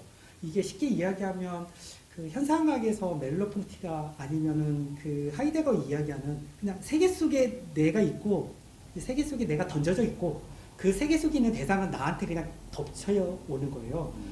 그걸 딱 느끼는데 이거를 느끼고 그냥 그렇구나라고 느끼고 끝나면 상관이 없는데 이것들이 도대체 나한테 어떤 의미가 있는가 이런 것들을 알려면 조금은 구분이 돼야 된다고 저는 생각을 했어요. 근데 구분하는 것 중에서 저는 제가 볼 때 현대 건축을 기점으로 했을 때 보통 현대 건축을 보통 한 1970년 정도서부터라고 생각하거든요. 네. 1970년에 구조주의라는 개념이 들어오고 그것들이 한 20, 30년 정도 현대 건축의 새로운 디자인들이 많이 나왔고 그 이후로 다시 현상학적인 것들도 물론 같이 나오지만 그 이후로 조금 더 많이 만들어졌고 지금은 우리나라는 그렇게 디자인이 많지 않지만 외국 같은 경우는 이런 바이오 미미크리라고 불리우는 그런 복잡계 건축이라고 저희가 이야기하는 그런 것들이 많이 나타나고 있어요. 이게 되게 차이가 많이 있는데 이게 한꺼번에 제 눈에 들어오면 이게 어떤 건지 알 수가 없는 거예요. 사람들한테는. 근데 저는 그걸 전공했기 때문에 이 건축은 이런 식으로 디자인했겠구나. 그래서 이 공간은 이게 좋은 거일 수도 있어. 이렇게 알 수 있지만 많은 분들은 그거를 의미를 조금 알기 어렵고 그것들을 그냥 지나가듯이 알게 되니까 그걸 조금 더 정리해 보고 싶었습니다. 그래서 제가 이쪽 분야의 문의하면서 그런지 모르겠지만 아까 들으면서 무슨 생각을 했냐면 아까 현대건축이라는 개념이 1970년 이후를 말씀하셨잖아요. 근데 70년 이후가 됐든 70년 이전이 됐든 딱 보니까 대충 대륙별로 이렇게 국가별 차이가 이렇게 많이 두드러져 있길래 근데 그런 어떤 대륙이라든지 국가라든지 지역이라든지 이런 카테고리가 차라리 낫지 않나 그런 생각이 갑자기 들어가지고 사실 그런 카테고리도 맞거든요. 왜냐하면 유럽 같으면 우리는 유럽을 사실 그 도시라기보다는 이제 나라별로 보통 행정구역대로 많이 알잖아요. 그러니까 서양 사람들이 우리한테 제가 여행 가면 항상 물어보는 게 Are you Korean이라고 안 물어봐요. Are you Japanese? or Are you Chinese? 코리안이라고 하면 예전에는 코리안? 이렇게 하거든요. 근데 제가 한국 사람이라서 이제 한국 사람들이 많이 다니니까 이제 한국인이라고는 알아듣는데 만약에 제가 베트남 사람이에요. 얘들 여행 가는데 서양 애들이 저한테 Are you Korean? No, I'm Vietnamese. 이렇게 이야기하면 이 사람들이 베트남이 어디지? 이렇게 알 수 있는 상황인 거죠.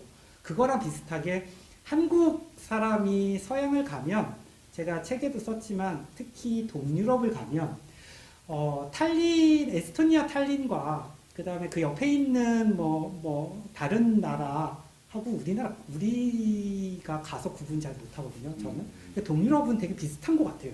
근데 나라가 되게 많거든요. 유고슬라비아만 해도 6개 나라로 쪼개졌다고 하고 체코슬로바키아도 지금 체코슬로바키아잖아요. 그러니까 자기네들은 나라가 다른데 우리는 그거에 대한 경계나 이런 걸 잘 인식을 잘 못하는 거예요. 그런 것처럼 실제 서유럽에서 프랑스, 이탈리아, 스페인, 독일 같이 우리가 익숙한 나라는 우리도 잘 구분이 되지만 사실 그렇지 않은 나라도 되게 많거든요. 그런 면에서는 그렇게 나누기보다는 주요한 그 현대건축의 특성으로 그렇게 나누면 조금 더 이해가 쉽지 않겠나라고 생각을 했습니다. 그런 취지로 예, 알겠습니다. 그 라이브로 듣고 계시는 분들은 질문 여기다 창에 남겨주시고 그 다음에 여기 왔나요? 그리고 앞에 계신 분들 몇 분 안 계시지만 이분들한테도 질문을 받아야 되는데 우리 노진아님이 보내신 질문입니다. 공간의 재구성과 해체, 이분법이 아닌 새로운 의미를 제시해 주셔서 제가 그동안 만났던 건물 공간을 새롭게 바라보게 됩니다.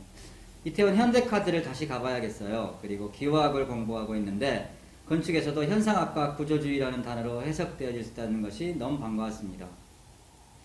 질문은 아니잖아. 재밌게 잘 들었다. 고맙습니다. 자, 밑에 우리 김덕희님. 교수님께서는 한국 그리고 세계에서 가장 인상적인 건물이 각각 뭔가요?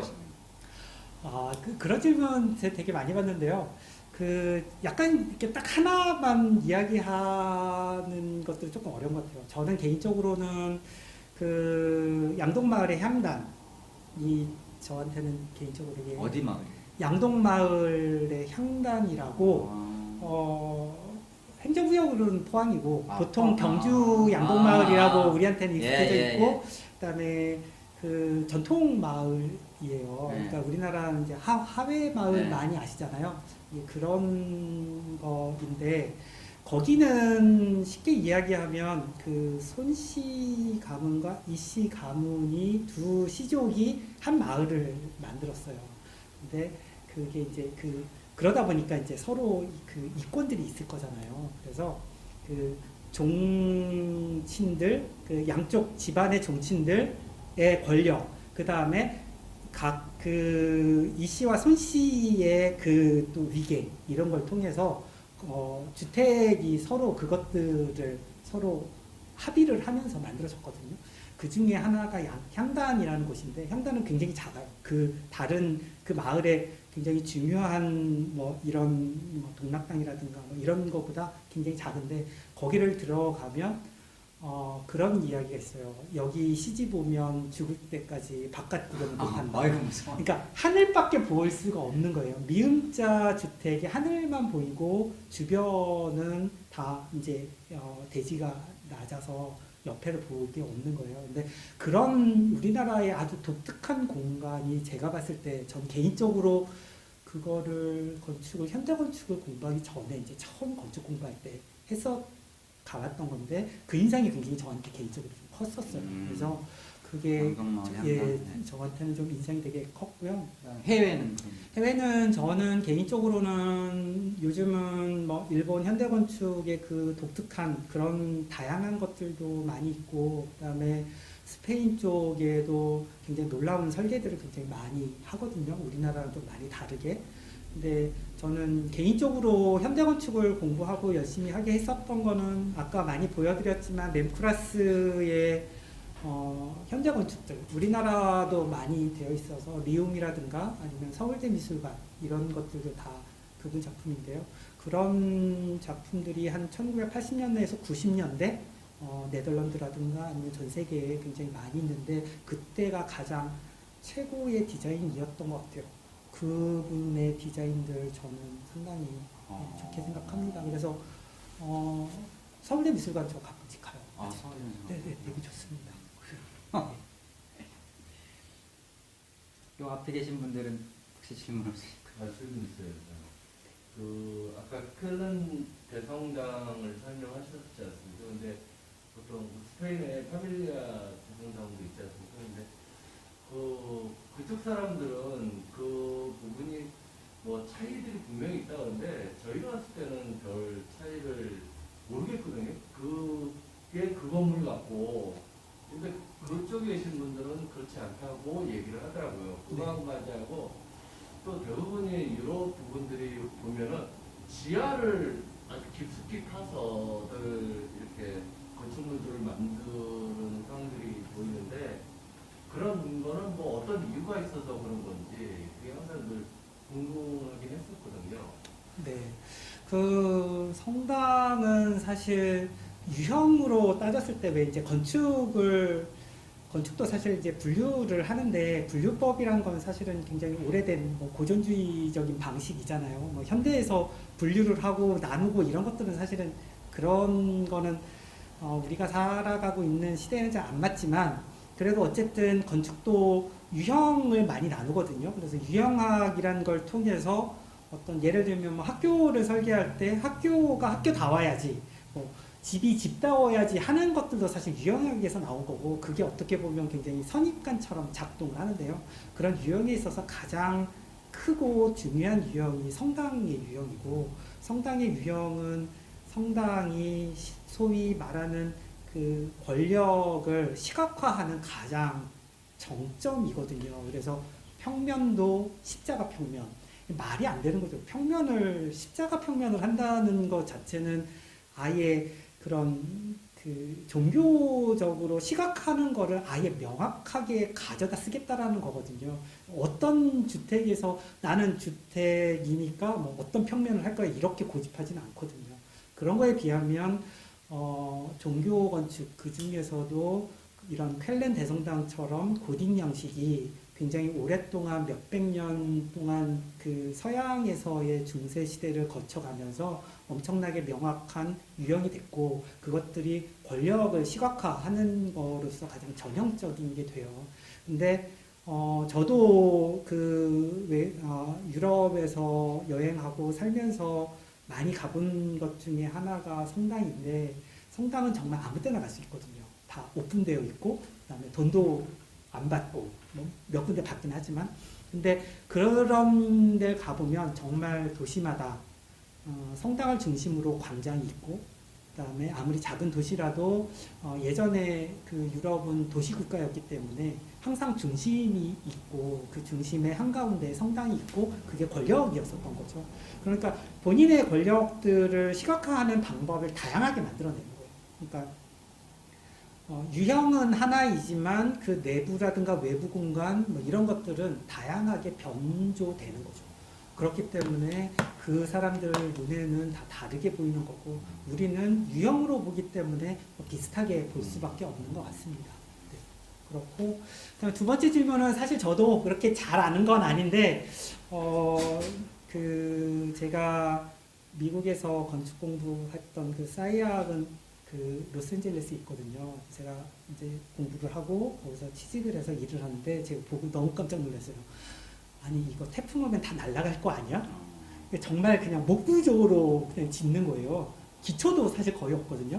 야 이런 거 짓고 막 5억씩 돈을 받으면 어떡해? 막 이럴 정도로 그러니까 그렇게 그 약간 기후 그다음에 그 풍토 이런 거에 건축은 되게 영향을 많이 받고 유럽은 오래된 역사에 게다가 기후라든가 이런 것들 또 어떤 역사적으로 이제 뭐 침입하거나 이런 여러 가지 전쟁 이런 것들을 통해서 조금 더 자기의 영역을 공고하게 하려고 하는 것들이 많고 그런 것들이 조금은 건축에서도 성으로 나타나는 것도 있지만 재료 같은 거에서 나무 같은 것을 안 쓰거든요. 다 석재 이런 걸 통해서 조금 더 명확한 경계 이런 것들을 하려고 하는 것 같아요. 그래서 그 도로의 그 돌도 보면은 되게 우리나라는 사실 매년 이거 좀 바꾸잖아요. 이 깊이도 사실 한 10cm 정도밖에 안 되잖아요. 근데 유럽은 그렇게 할 수가 없어요. 이거 깊이가 몇십 cm가 넘거든요. 이거를 자동차가 왔다 갔다 하는데 얘가 없어지거나 이러지도 않거든요. 그만큼 공고하게 만들어 놓는 것 같아요. 그게 정확한 답이 됐을지 잘 모르겠습니다만 예, 그렇게 생각합니다. 저는 완전히 스마트폰이 와이파이가 끊겨가지고 멎어버렸어. 혹시 여기 안에 누구 질문 올라온 거 있는지 한번 확인해 주시고 또 질문 해. 지극히 개인적인 질문 두 번째. 네. 알겠습니다. 하나는 아까 잠깐 많이 말했지만 아이가 이제 수험생이어서 건축을 이제 전공하는 걸 희망하고 있는데요. 건축가가 되기 위해서 어떤 마음가짐을 가져야 되는지 혹시 얘기를 해줄 수 있다면 네. 그 아이에게 좀 해주고 싶어서 네. 네. 그 건축가의 마음가짐을 좀 여쭤보고 싶고요. 네. 두 번째는 저희 집이 인왕산 근처인데요. 네. 경북에 인왕산에 올라서 내려다 보면 그 경복궁 옆으로 해서 서촌 네. 이런 쪽이 잘 보여요. 근데 이제 그 유럽 같은 경우에는 이제 구도심 이런 곳이 네. 뭐랄까 좀 내려다보고 했을 때 그냥 저희가 외국 사람인데도 불구하고 너무 느낌이 좋다 한번 가보고 싶다 이런 느낌이 들잖아요. 네. 근데 서촌이나 이런 곳을 이렇게 내려다 보면 사실 그렇게까지 이제 그냥 위에서 내려다보니까 경치는 좋다 이런데 뭐 꼭 가보고 싶다 너무 좋다 하는 느낌까지는 안 들 것 같아요. 네. 근데 저희도 어쨌든 구도심이고 네. 뭔가 이렇게 좀 보존하면서 간직해 나가야 할 공간인 것 같은데 다 밀어버리고 아파트할 수 없는 거잖아요. 네네. 그런 공간은 어떻게 앞으로 가야 될까요? 우리나라의 그런 공간들은. 네. 일단 첫 번째 이야기 해주신 거는 사실 제가 이제 학교에 있으면서 학생들하고 이제 그 같이 공부도 하고 교육을 하는 입장에서 보면 그 많은 학생들이 건축가를 실제 본인이 뭘 하는지 모르고 오는 친구들도 많아요. 보통 우리는 지금 학생들은 조금 그래도 자기는 뭘 할 거야 라는 거를 생각해서 지원하고 한다고 하지만 그래도 100%다 그런 것도 아니고 뭐 성적에 맞춰서 가는 경우도 되게 많고 사실 건축은 현실적으로 조금 지금 우리나라에서 건축은 현실적으로 조금 힘든 여러 가지 경제적, 사회적의 포지션에서 보면 조금 낮게 되어 있어서 사실 그렇게 인기가 있는 건 아니거든요. 아마 그래서 많은 분들이 저한테 아니 왜 치과의사가 편하고 경제적으로 좋은 걸 할 수 있는 사람이 왜 건축을 해? 이렇게 많이 물어보는 것 같아요. 근데 제가 봐서는 그거는 개인적인 관점의 차이인 것 같고요. 그냥 그런 학생들한테 제가 그런 얘기 되게 많이 해요. 건축과 학생들은 사실 나중에 졸업하고 어떻게 일해야 되고 어떻게 경제적으로 활동을 해야 되는지에 대한 고민이 되게 많아요. 현실적으로 어렵기 때문에. 근데 그것도 사실은 진지하게 고민해야 할 것 중에 하나지만 그것 때문에 건축을 그런 경제적인 활동을 하기 위해서 건축을 한다 그러면 사실 되게 힘들고 고생스러울 수밖에 없어요. 왜냐하면 맨날 야근해야 되고 박봉이고 그다음에 약간 사수에 의해서 이렇게 약간 뭐라고 할까 조금 이렇게 도제식의 이런 것들이 좀 있어서 그런 힘든 게 좀 있거든요. 근데 그런 거를 내가 감수하면서까지 경제적으로 이걸 통해서 먹고 살아야 된다 하면 저는 사실 그런 경우라면 별로 그렇게 권하고 싶어 하지 않거든요. 근데 건축이 정말 좋은 건 그런 것 같아요. 본인이 생각하는 것들을 어떻게 시각화할 수 있는지 이런 것들을 배울 수 있고요. 그거는 또 미술이나 화가하고도 조금 다른 것 같아요. 그래서 그런 즐거움 그리고 그런 어떤 새로운 공간들을 만들므로써 어떤 사회에 어떤 영향력을 발휘한다 이런 것들은 사실은 건축만큼 명확한 건 없는 것 같고요. 또 하나 독특한 건 자기 돈으로 설계하지 않아요. 그러니까 화가나 조각가는 자기 돈으로 먼저 하고 그거를 팔아야 되는 거잖아요. 근데 건축가는 물론 그런 면도 있어요. 저도 요즘 디자인하면서 계속 건축주분이 너무 고집해서 이 디자인이 정말 좋은데 제가 디자인한 거 안 하겠다고 할 때 너무 아쉽거든요. 그럴 때는 이거 그냥 내가 건축주가 돼야지 막 이런 생각도 하는데 어쨌든 그러니까 건축주를 통해서 제가 뭔가 관심 있어하고 좋아하는 디자인을 같이 합의하에 뭔가 만들어내는 거라서 그런 것들은 사회적인 관점도 필요하지만 어떤 미학적인 관점도 같이 충족을 할 수 있기 때문에 그건 상당히 좋을 것 같아요. 근데 이제 그런 것들을 본인이 해야겠다라고 마음을 먹으려면 제가 봐서는 여러 학생들을 봤는데 제가 그냥 개인적으로 이런 친구는 정말 잘할 것 같아 라는 이제 친구들이 눈에 보이잖아요. 그런 친구들의 대표적인 성격은 혼자 나름대로 주변과 상관없이 자기가 좋아하는 건축을 계속해요. 그러니까 숙제를 과제를 디자인을 해오라고 하면 다른 친구들은 이거 해와 그러면 그것만 해오는 친구가 있고 근데 건축을 조금 나중에 보면 정말 괜찮게 한다 이런 친구는 그거를 내가 요구하는 것뿐만 아니라 본인이 생각했을 때 이런 것들은 좋은 것 같아 라고 하는 거죠.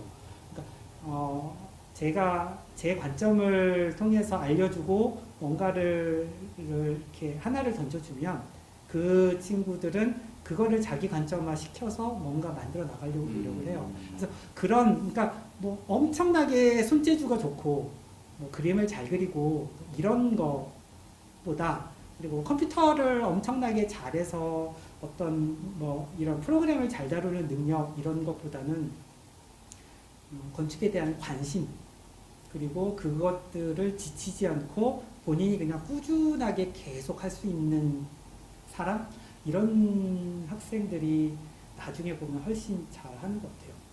그거는 의사 쪽도 좀 그런 것 같아요. 그러니까 우리나라는 의대 이제 성적순으로 가잖아요. 근데 제가 사실 저도 치과대학을 갔지만 치과대학 가서 정말 놀라운 친구들을 많이 봤어요. 쟤는 어떻게 한 번 보고 모든 책을 다 외워?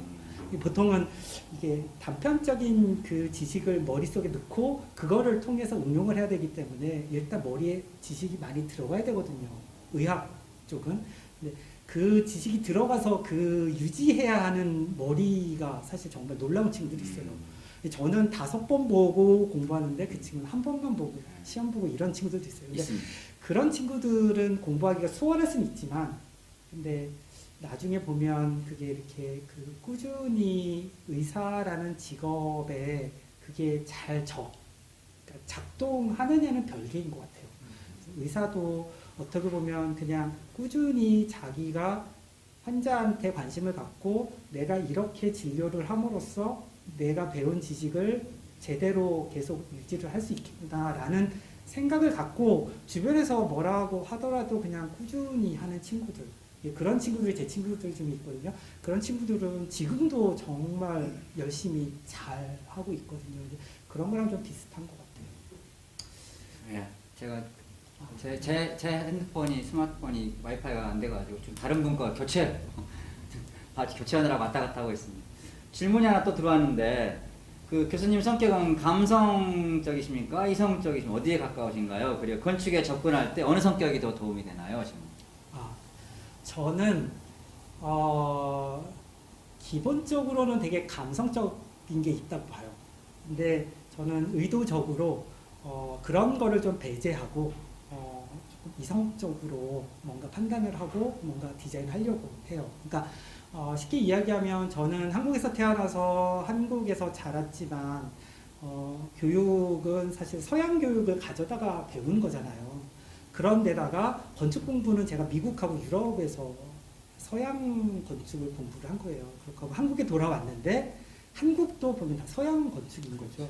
근데 서양 건축에서도 이런 현상학적인 건축은 사실 굉장히 감성적이고 어떤 분위기를 만들어내는 건데 그러다 보니까 어떤 제가 느끼기에는 공간의 본질 이런 거를 사람들이 느끼게 하는 걸 만들어내는 거지 어떤 공간의 위상 아니면 관계 이런 걸 통해서 뭔가 새로운 것들을 공간을 만들어내는 거하고 조금 달라요.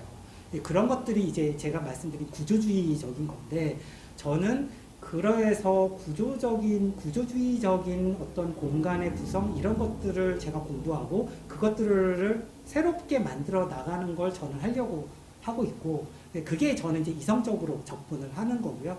하지만 그럼에도 불구하고 안드로다다오가 설계한 뭐 비치교회 이런 데 가면 공간 되게 놀랍거든요.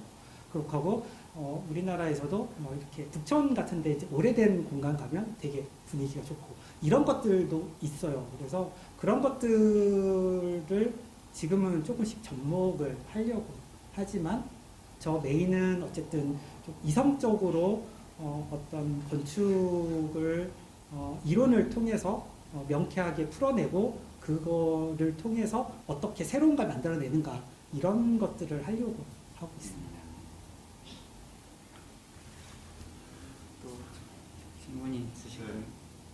선생님이 쓰신 이 도시의 국기가 저희는 이제 건축 비평이 있다라고는 들었는데 실제로 이렇게 해보지는 못했어요. 이제 우리가 보통 문학 비평, 미술 비평은 많이 보는데 이 책이 지금 건축 비평이 어떤 한 갈래거나 그런 걸로 봐야 될까요?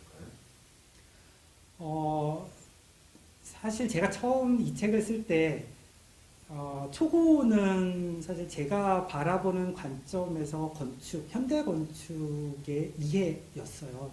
근데 이제 이거 초고를 가지고 이제 책을 만드는 과정에서 제가 만들어낸 이미지들 그리고 제 경험에 의해서 나오는 것들 이런 것들이 섞이면서 조금은 건축의 비평을 조금은 유하게 그래서 제 경험도 넣고 그것들이 결국은 건축을 이해하는 방법 중에 하나이기 때문에 그런 것들을 통해서 조금은 편하게 건축을 이해하는 걸로 조금 방향이 바뀌었습니다. 그래서 사실 제가 여기에 카테고리 5개 만든 것 중에 제가 요즘 리서치하는 것 중에 하나는 이런 여러 현대 건축의 유형들이 이때까지 구분돼서 나왔는데 지금 한 최근 몇 년은 이런 것들이 다 섞여서 나오는 작품들이 많아요. 이런 것들을 그러면 도대체 어떻게 바라볼 거냐, 이런 것들을 제가 분석하고 그것들이 공간에 어떤 의미가 있는지 이런 것들을 정량적으로 분석하는 게 이제 제가 하는 그 전공이라서 그런 것들로 조금은 더 리서치처럼 저도 하고는 있는데, 이 책은 그런 거는 조금 내용상으로는 약간 전문가라고 해야 할까요? 아니면 건축의 분야 쪽에 있는 사람들을 위한 거가 될 것 같아서 그걸 조금은 좀 조정해서 인문학적인 그런 방향으로 약간 바꾸게 됐습니다. 질문이 하나 또 올라왔는데 사진을 직접 다 찍으셨냐고. 사진 아. 공부는 따로 하신 건가요? 아, 이 사진은 제가 다 찍은 거고요. 사실은 그래서 책을 보시면서 많은 분들이 이렇게 많은 도시를 이야기하면서 왜 미국 도시가 없지라고 생각하실 수 있을 거예요. 미국 도시는 시애틀에 퍼블릭 라이브러리 딱 하나 들어갔는데요. 제가 미국에 사실 제일 오래 있었고 사진도 제일 많았는데 그것들을 다 제가 데이터가 없어지는 바람에 처음에는 미국도 할 얘기가 워낙 많으니까 이미지들을 그러면 제 사진 말고 다른 걸 넣어서 하자라고 했다가 제가 처음이고 제가 나머지는 제가 다 찍은 건데 일부만 그렇게 느끼는, 그래서 그 부분을 사실은 제가 빼고 책을 만들었고요. 제가 찍은 사진이고 제가 그렇게 사진을 잘 찍는 건 아니라고 저는 생각을 하고, 저는 그냥 사진 찍을 때 찍으셨다는데. 아 그래요? 감사합니다. 사진 찍을 때 처음에는 그냥 건축 사진을 찍다가 그걸 계속 찍다 보니까 제가 그날 제가 느끼는 그 건축에 느끼는 그 감정들이 사진에 드러났으면 좋겠다라고 해서 사진을 좀 찍고, 그 다음에 이거를 사람들한테 어떻게 설명할 수 있을까? 뭐 이런 걸 생각하면서 그 안에 일부러 사람도 넣어보고 약간 스케일이 비교될 만한 뭐 이런 것들도 넣고, 그 다음에 그 찍은 날 내가 여행 갔을 때의 그런 어떤 상황들 이런 것들도 같이 넣어보자, 이런 식으로 해서 약간 사진들이 조금씩 변했어요. 이제 그 중에 어떤 건 그래서 사람이 들어간 것도 있고 어떤 건 그냥 약간 드라이하게 그냥 건축만 찍은 것도 있고, 그런데 그냥 사진들은 그냥 제가 보는 제 관점에서, 그러니까 뭐 아까 켈른 대성당도 그런 사진들 굉장히 많이 보셨겠지만 제가 보는 켈른의 대성당은 그냥 멀리서 전체의 대성당을 찍은 게 아니라 가까이서 위를 보면서 약간 성당의 느낌이 나는데 그게 고딕의 느낌이 나려면 이런 디테일들이 좀 이렇게 뭐라고 할까, 약간 위압적으로 나타나면 좋을 것 같아 라는 게 이제 제 그때의 생각이고, 이제 그거를 사진을 찍게 되는 것 같아요. 예, 그래서 테크닉보다는 그냥 제 생각을 찍었습니다. 시간이 벌써 9시여 가지고 마지막 질문 하나만 하고 네. 지금 도시 그러면 차기 작품은 도시기피 2라든지 아니면은 아까 시애틀 말씀하셨는데 네네네. 미국만 카테고리를 따라 하나 만드시든지. 네, 그런 생각도 사실 하고 있고 그런 것도 조금씩 준비하고 있는데요. 사실 두 번째 책은 제가 이 책을 내면서 많이 고민한 것 중에 하나가, 제가 아까도 말씀드렸지만 저는 한국에서 태어나서 한국 사람인데 서양의 건축을 공부하고 서양의 건축을 우리나라 건축보다 더 많이 연구를 하는 사람인 거예요. 약간 그런 이중성과 양면성을 제가 조금 극복하고 싶어서 우리나라의 전통주택이나 이런 건 제가 공부하는 게 좀 너무 어렵고, 그래서 현대 건축 중에 30, 40대의 젊은 건축가 분들이 디자인한 것들 중에 제가 볼 때 좋은 것들이 너무 많아요. 그래서 보통 분들은 잘 알지 못하지만 제 관점에서 봤을 때 유명하지 않는 우리나라 건축가지만 이 작품은 이게 좋은 것 같습니다 라는 것들을 제가 좀 여러분들한테 보여주고 싶어서 그런 작업들 지금 하고 있습니다. 네, 좋을 것 같아요. 네, 감사합니다. 네, 또 또 뭐 한겨레 출판에서 나오나요? 그렇게 되겠죠? 네. 질문이 우리 이재규님 질문 하나만 마지막으로 하고 마치도록 해볼게요. 의학과 건축을 공부하셨는데요. 건축 쪽에 잘 맞는 적성이라든지 잘 할 만한 상품이 궁금하였는데 질문 입력 중에 답변해 주셨네요. 대신 조금 실질적인 질문 하나 드리겠습니다. 집이나 건물 지을 때 건축 설계사를 컨택해야 할 텐데 어떻게 알아보는 게 좋을지. 건축 설계. 보통 뭐 간단하게 말씀드리면 건축 설계사라고 하시지만 사실은 건축사인 거죠. 법적으로 건축의 행정과 디자인을 통합하는 게 이제 건축사인 거예요. 그러니까 우리나라로 따지면 의사라고 생각하시면 돼요. 근데 이제 대부분은 그게 조금 비용의 부담이라든가 뭐 이런 것 때문에 조금 꺼려 하실 수 있는데요. 제가 봐서 가장 좋은 건 그러니까 제 주변에서 치과 갈 때도 저한테 물어보거든요. 치과가 또 워낙 많잖아요. 그래서 치과 물어보면 저는 치과 가까운 데 가거나 안 그러면 뭐 제가 소개시켜 드리기도 하지만 뭐 제가 소개시켜 드리는 데를 못 간다고 하면 가까운 데 가서 상황을 말씀드리고 그러면 그 치과 의사 원장님이 그 상황을 잘 설명하고 그것들이 선택의 치료의 선택이 여러 가지를 줄 수 있다면 본인이 판단을 할 수 있는 그런 의사분, 치과 의사분이라면 어느 정도 신뢰를 해도 된다라고 저는 말씀드리거든요. 그거랑 좀 비슷하게 건축도 사실 너무 다양하고 디자인도 너무 달라서 어떤 사람이 꼭 필요하다 뭐 이렇게 이야기는 좀 어려운 것 같아요. 저 같은 경우는 사실 처음 한국에 와서 프로젝트 상관없이 저는 다 하려고 노력했거든요.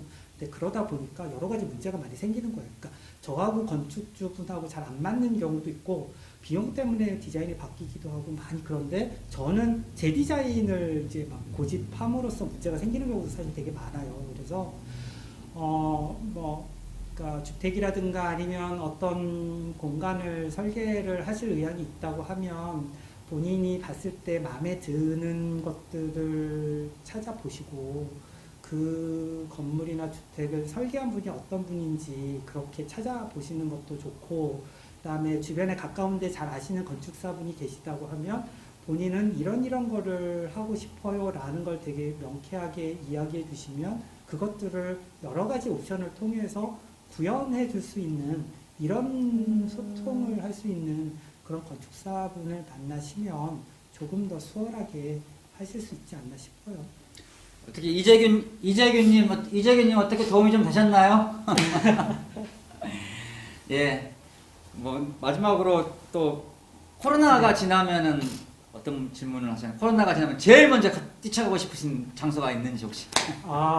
사실 저는 이제 여행을 해야 된다 막 이러면 사실 제가 가고 싶은 데가 너무 멀어서 못 가겠다 이런 생각도 좀 들긴 하는데 제일 가고 싶어 하는 건 사실 저는 아르헨티나 되게 가고 싶어요. 그러니까 제가 여행을 이렇게 뭐 서울을 중심으로 해서 이렇게 여행을 많이 다니기보다 그러니까 미국에서 공부할 때 미국이나 남미 쪽을 다녔고 그러니까 한국에서 다니기 너무 어려우니까 그리고 제가 유럽에 살 때 유럽과 아프리카 쪽을 제가 다녔거든요. 그리고 한국에서 살 때 아시아와 이 정도를 다녔는데 제가 사실 그 미국에서 공부할 때는 공부하기도 좀 힘들었고 그다음에 그때만 해도 제가 이렇게 혼자서 막 이렇게 뭐 아무데나 이렇게 막 가는 것도 사실 저도 조금 소심해서 그런 걸 잘 못 가봐서 페루가 사실은 거의 끝이었어요. 페루, 볼리비아 이런 쪽 그렇고 하고 멕시코에 또 제 사촌 누님이 사셔서 이제 그렇게 이제 가보기도 했는데 그때 사실은 브라질과 아르헨티나 이런 쪽 되게 가고 싶었는데 이제 못 가게 됐었던 거죠. 그래서 기회가 되면 멀리는 그런데 한번 가보고 싶은 생각이 있고요.